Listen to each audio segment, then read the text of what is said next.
चलिए दोस्तों, दूर क्लासेस की ऑनलाइन मंच पर आपका स्वागत है। दोस्तों, हम आज एक नया टॉपिक लेके आए हैं, जिस टॉपिक का नाम है भाषा के आधार पर राज्यों का पुनर्गठन। भाषा के आधार पर कैसे राज्यों का पुनर्गठन हुआ, इससे पहले जो हमने कल टॉपिक पढ़ा था वो प्रिंसिप स्टेज हमने पढ़े थे, यानी कि हमने रजवाड़े पढ़े। दोस्तों, हमने देखा कि 552 रजवाड़े भारत की जमीन पर थे।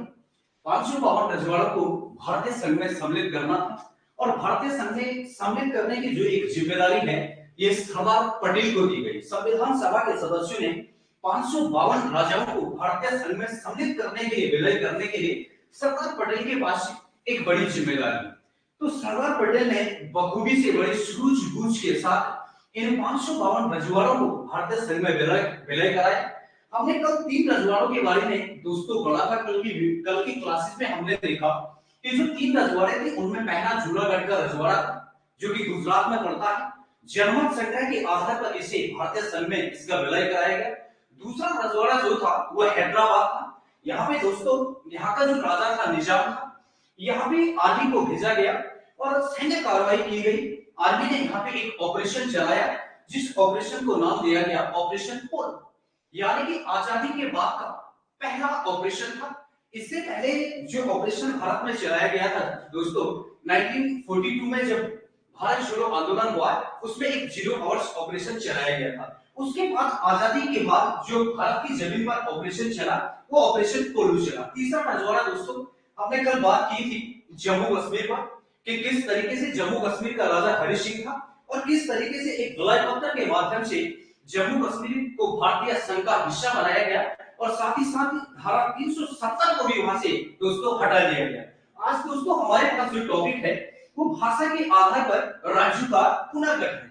किस तरीके से भाषा के आधार पर राज्यों का पुनर्गठन होगा दोस्तों। संविधान जब लागू हुआ, भारत आजाद हुआ, एक बहुत बड़ा मुद्दा था लैंग्वेज का मुद्दा था। लैंग्वेज का क्या मुद्दा था दोस्तों, कुछ लोग हिंदी लैंग्वेज को बोलते थे, कुछ लोकल अपने स्टेट की लैंग्वेज को बोलते थे, कुछ अंग्रेजी बोलते थे।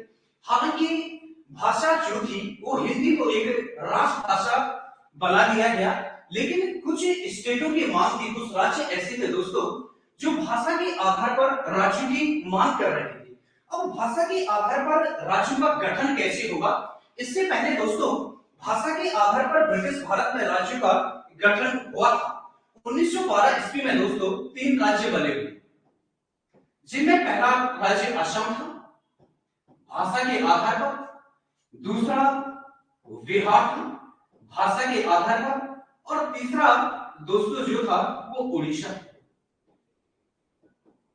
1912 ईस्वी में भाषा के आधार पर ये 3 राज्य बने, असम, बिहार और उड़ीसा। और जब भाषा के आधार पर ये 3 राज्य बने, तो आजादी के बाद पहली मांग होने लगी कि भाषा के आधार पर राज्यों का गठन होना चाहिए। अब दोस्तों भाषा के आधार पर राज्यों का गठन कैसे होगा, ये एक बहुत बड़ी चुनौती है, और प्रत्येक राज्य से इसकी मांग होने लगी। हुआ क्या दोस्तों, आजादी के बाद जब भारत आजाद हुआ, तो 27 नवंबर 1947 ईस्वी को संविधान सभा के जो सदस्य थे दोस्तों, अध्यक्ष थे राजेंद्र प्रसाद। डॉक्टर राजेंद्र प्रसाद ने एक कमेटी गठित, और ये कमेटी दोस्तों 26 नवंबर 1947 को गठित हुई। दोस्तों ध्यान से देखिएगा, बहुत महत्वपूर्ण टॉपिक है। यहां से हर एग्जाम में लगभग आपके पास कभी कभी 2 प्रश्न भी आते हैं, लेकिन एक प्रश्न बनता ही बनता है दोस्तों। 26 नवंबर 1947 ईस्वी को दोस्तों 27 नवंबर 1947 ईस्वी को डॉक्टर राजेंद्र प्रसाद के द्वारा एक कमेटी गठित की गई, और ये जो कमेटी दोस्तों गठित की गई, इस कमेटी का नाम था एसके धर कमेटी। ये कमेटी थी एसके धर। एसके धर की अध्यक्षता में एक कमेटी जब गठित की गई, और इस कमेटी ने यह अध्ययन करना था कि क्या भाषा के आधार पर राज्यों का गठन हो सकता है। इस कमेटी की, इस एसके धर की अध्यक्षता वाली कमेटी ने, इसने जब इसका अध्ययन किया, तो दोस्तों 10 दिसंबर 1948 को इन्होंने अपनी रिपोर्ट सौंपी। इन्होंने अपनी रिपोर्ट जो सौंपी वो 10 दिसंबर 1948 को सौंपी। जब 10 दिसंबर 1948 को जो कॉन्स्टिट्यूशन असेंबली थी उसके सामने एक रिपोर्ट आई जिसने ये अध्ययन किया था कि क्या भाषा के आधार पर राज्यों का गठन हो सकता है। तो दोस्तों एसके धार कमेटी ने भाषा के आधार पर राज्यों के गठन को अस्वीकार कर दिया। एसके धार कमेटी ने कहा भाषा के आधार पर राज्यों का गठन नहीं हो सकता है। यदि भाषा के आधार पर हम राज्यों का गठन करें तो भाषा के माध्यम से देश के अंदर एक अलगाववाद पैदा हो जाएगा। दोस्तों फिर भी कई राज्यों से ये मांग होने लगी कि हमारा जो स्टेट बनेगा वो भाषा के आधार पर बनेगा। जब इसमें इस रिपोर्ट ने एसके धार कमेटी ने जब अस्वीकार कर दिया तो उसके बाद दोस्तों जो संविधान सभा की उस समय सदस्य थी 3 सदस्यीय एक कमेटी बनाई गई। 3 सदस्यीय एक कमेटी बनी दोस्तों, और ये कमेटी इसलिए बनी कि ये एसके धार के रिपोर्ट का अध्ययन करेगा, क्योंकि एसके धार ने अस्वीकार कर दिया।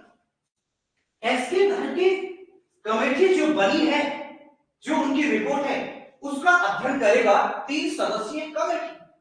और जो 3 सदस्यीय कमेटी है दोस्तों, इनमें पहला व्यक्ति है नेहरू, पंडित नेहरू। दूसरा व्यक्ति है दोस्तों सरदार पटेल, और जो तीसरा व्यक्ति इसमें है वो पटाभी सितार भैया है। ये 3 सदस्य इसमें है दोस्तों। यानी कि जो पहला सदस्य नेहरू जी है, दूसरा सदस्य सरदार पटेल जी है, और तीसरे सदस्य के रूप में पटाभी सितार भैया जी। जब इस तीन सदस्यीय कमेटी ने एसके धार कमेटी की रिपोर्ट किया, जांच की, अध्ययन किया, तो दोस्तों अध्ययन में इस 3 सदस्यीय कमेटी ने भी कहा कि भाषा के आधार पर राज्यों का गठन नहीं हो सकता, और इन्होंने भी दोस्तों अस्वीकार कर दिया। जब इन्होंने अस्वीकार किया दोस्तों तो इस समय बहुत एक बड़ी प्रबल मांग होने लगी। और जो प्रबल मांग क्या थी दोस्तों, दक्षिण में एक स्टेट है जिसका नाम है आंध्र प्रदेश। आज आंध्र प्रदेश है दोस्तों, उस समय आंध्र प्रदेश नहीं था। आंध्र प्रदेश मद्रास का एक हिस्सा हुआ था। आंध्र प्रदेश में 1952 ईस्वी में एक बड़ी मांग होने लगी कि आंध्र प्रदेश का गठन किया जाए, और आंध्र प्रदेश के गठन भाषा के आधार पर होना चाहिए। भाषा के आधार पर दोस्तों जब आंध्र प्रदेश अपने राज्य की मांग कर रहा है, और दोनों कमेटी जो थी एसके धार कमेटी और 3 सदस्यीय जो कमेटी है वो इस मांग को अस्वीकार कर दी। तो तेलुगु क्षेत्र से जो इस समय कांग्रेस के एक प्रसिद्ध नेता थे दोस्तों, उनका नाम था पोटी श्रीराम।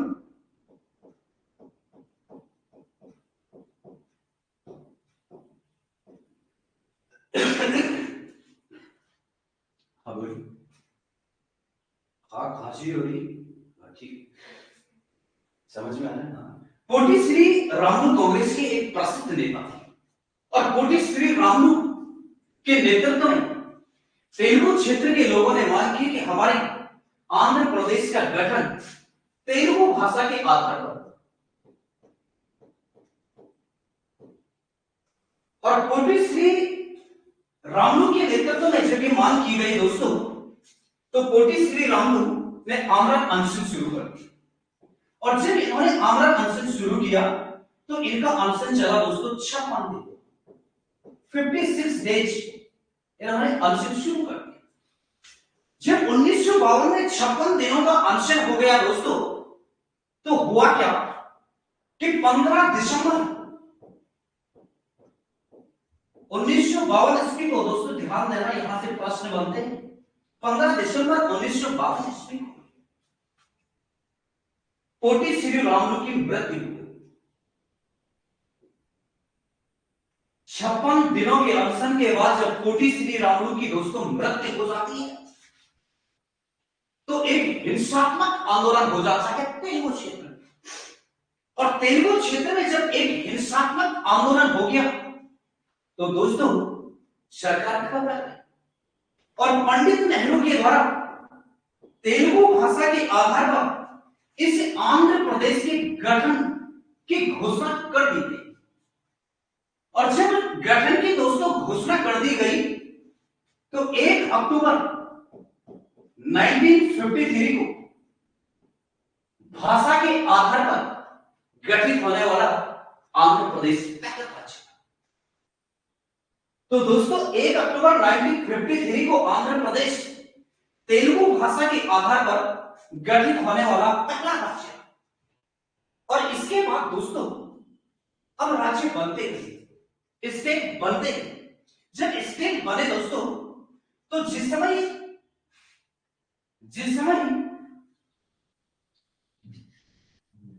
अब संविधान लागू हुआ 1956 में 7th कॉन्स्टिट्यूशन अमेंडमेंट, 1956 में 7वां संविधान संशोधन। और जो ये 7वां संविधान संशोधन था इसके तहत 4 प्रकार के जो हमारे पास राज्य थे ए, बी, सी और डी, इन चारों कैटेगरियों को समाप्त किया और हमारे पास 2 कैटेगरी है। उसमें हमारे पास पहला रहा राज्य, आज हमारे पास 28 राज्य है। और दूसरा हमारे पास यूनियन टेरिटरी रहा दोस्तों, जो हमारे पास जिनकी संख्या आज 8, यानी केंद्र शासित प्रदेश। तो 1956 में 7वें संविधान संशोधन के द्वारा हमारे पास राज्य और यूनियन टेरिटरी के क्षेत्र को अलग अलग किया गया। और इस समय दोस्तों हमारे पास टोटल जो थे 1956 में 14 राज्य थे और 14 राज्य थे और यूटी की संख्या 5 थी। 5 केंद्र शासित प्रदेश हमारे पास थे। इसके बाद दोस्तों राज्य बनते गए और 1962 ईस्वी में 14वें संशोधन के द्वारा एक 14वां संशोधन हुआ दोस्तों 1962 में। और जो पुदुचेरी ये दोस्तों हमारे पास 6वां केंद्र शासित प्रदेश बना। यूनियन टेरिटरी का जो 6वां यूनियन टेरिटरी है, 6वां जो केंद्र शासित प्रदेश है, ये हमारे पास दोस्तों पुडुचेरी बना। और पुडुचेरी जब यहां पे 6वां केंद्र शासित प्रदेश बना तो 1961 ईस्वी में दोस्तों भारत की जमीन पर 1961 में जो हमारे पास गोवा है 1961, और गोवा दोस्तों 1961 तक किसके पास था? पुर्तगालियों के पास था। 41 तक पुर्तगालियों के पास था। तो 1961 ईस्वी में ऑपरेशन विजय के तहत एक ऑपरेशन चलाया गया, जिस ऑपरेशन को नाम दिया गया ऑपरेशन विजय। और इस ऑपरेशन विजय के तहत गोवा हो गया, दमन हो गया और दीव हो गया, इसे पुर्तगालियों से छीना। पुर्तगालियों से छीन के इसे भारतीय संघ में इनको भी सम्मिलित किया गया। इसके बाद दोस्तों 1960 ईस्वी में 1960 में गुजरात 15वां राज्य बना। और गुजरात जो 15वां राज्य बना दोस्तों, ये मुंबई प्रांत से अलग। तो मुंबई प्रांत से जो गुजरात अलग होता है 1960 में, ये 15वां संविधान संशोधन।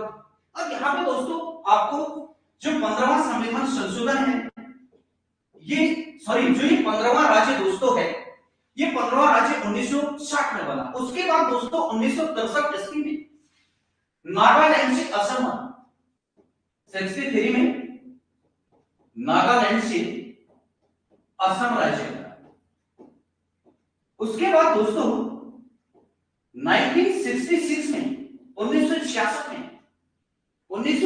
में हरियाणा बना दोस्तों, और जो हरियाणा बना वो हरियाणा दोस्तों पंजाब से बना। और इसी समय पंजाब से यूनियन टेरिटरी के रूप में चंडीगढ़ भी बना दोस्तों। एक केंद्र शासित प्रदेश आया चंडीगढ़, और चंडीगढ़ इसलिए बना दोस्तों जब पंजाब से हरियाणा अलग हुआ तो पंजाब और हरियाणा दोनों ने चंडीगढ़ पर अपना दबाव दिया।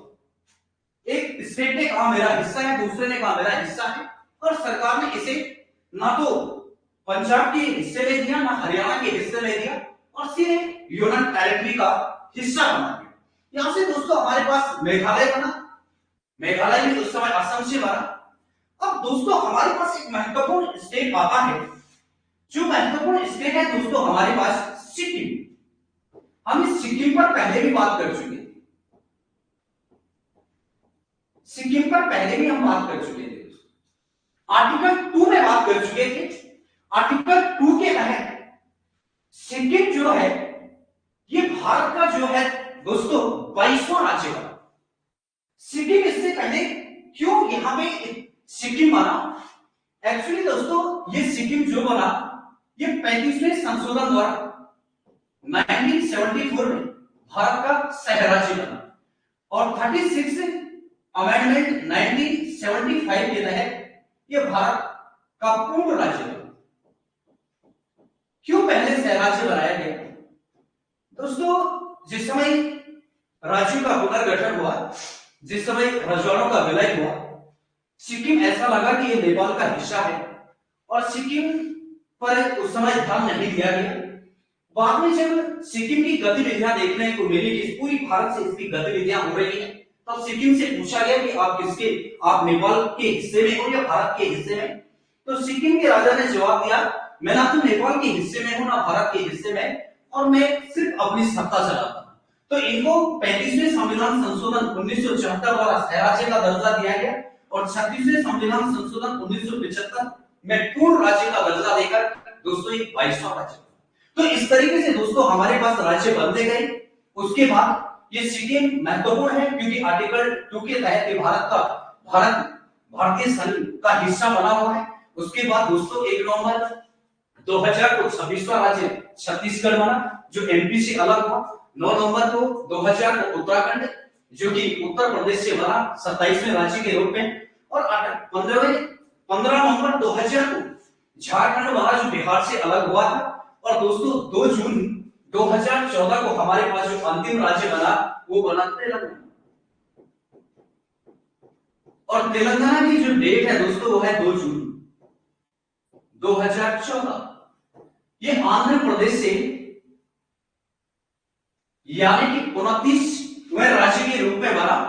लेकिन दोस्तों इस समय हमारे पास 28 राज्य हैं क्योंकि जम्मू कश्मीर यूनियन टेरिटरी का हिस्सा बन चुका है। तो दोस्तों हमारे पास जो आज टॉपिक था वो भाषा के आधार पर राज्यों का पुनर्गठन था। यहाँ से आपके पास क्वेश्चन बनते हैं, बढ़िया क्वेश्चन आज तक बने हुए आए। कैसे 10वें क्वेश्चन यहाँ से बनते हैं ये हम आपको प्रैक्टिस सेट में दिखाएंगे।